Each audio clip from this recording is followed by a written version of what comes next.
प्रिय छात्र एवं छात्राओं, आज मैं कक्षा 10 में भारतीय संस्कृति,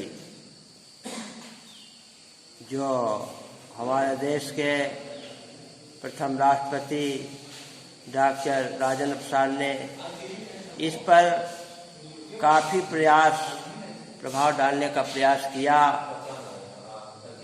तो कोई विदेशी जो भारत से बिल्कुल अपरिचित हो, लेखक महोदय कहते हैं अगर कोई हिंदुस्तान के अतिरिक्त किसी देश से बिल्कुल आया हुआ हो तो एक छोर से दूसरे छोर तक सफ़र करे या घूमे तो उसकी इस देश में कितनी विभिन्नताएं देखने में आएगी। तमाम प्रकार की विभिन्नताएं आती हैं। तो वही बात है, हिंद देश के निवासी सभी जन एक हैं, रंग रूप भेष भाषा चारों अनेक हैं। बेला गुलाब जूही चंपा चमेली, प्यारे प्यारे फूल मूंधे माला में एक है। हिंद देश के निवासी सभी जन एक हैं।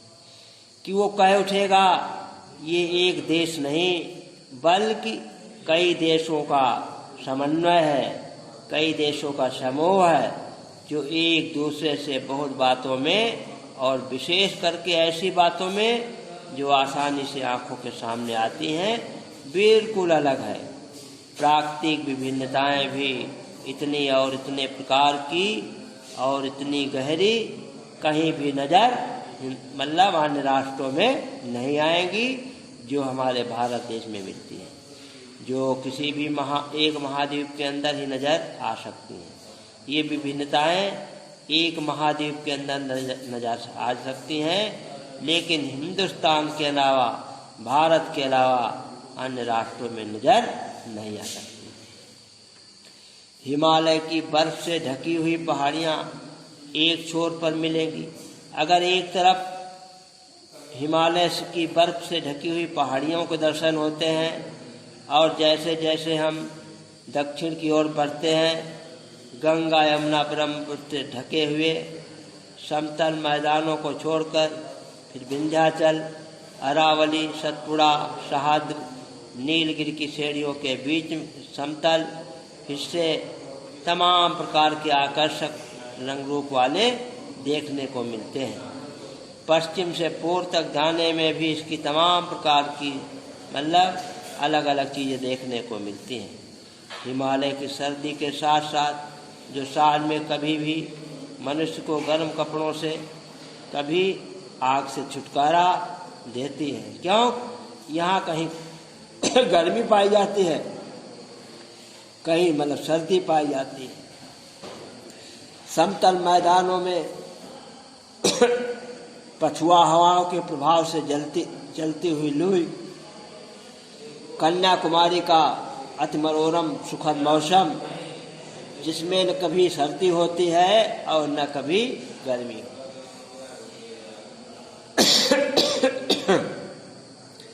एक जैसी ऋतु देखने को मिलती है। अगर असम की पहाड़ियों में वर्ष में 300 इंच वर्षा मिलती है तो इसके विपरीत में जैसलमेर में तपती हुई भूमि है, वहाँ वर्षा का नामो निशान ही नहीं है।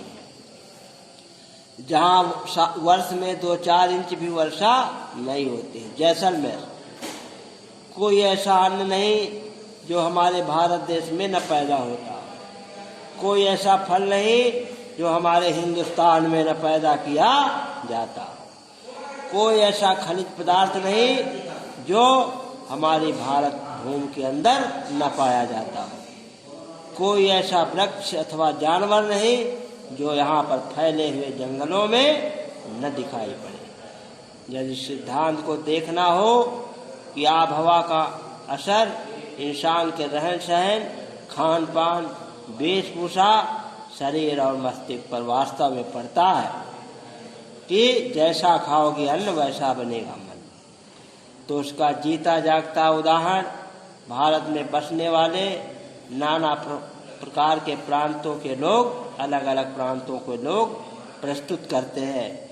इस तरह मुख्य भाषाएं भी प्रचलित हैं।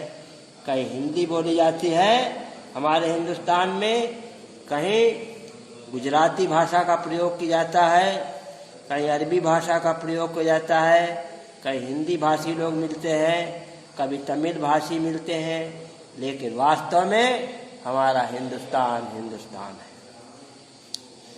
और बोलियों की तो कोई यहाँ पर गिनती ही नहीं है। तमाम प्रकार की बोलियां बोली जाती हैं।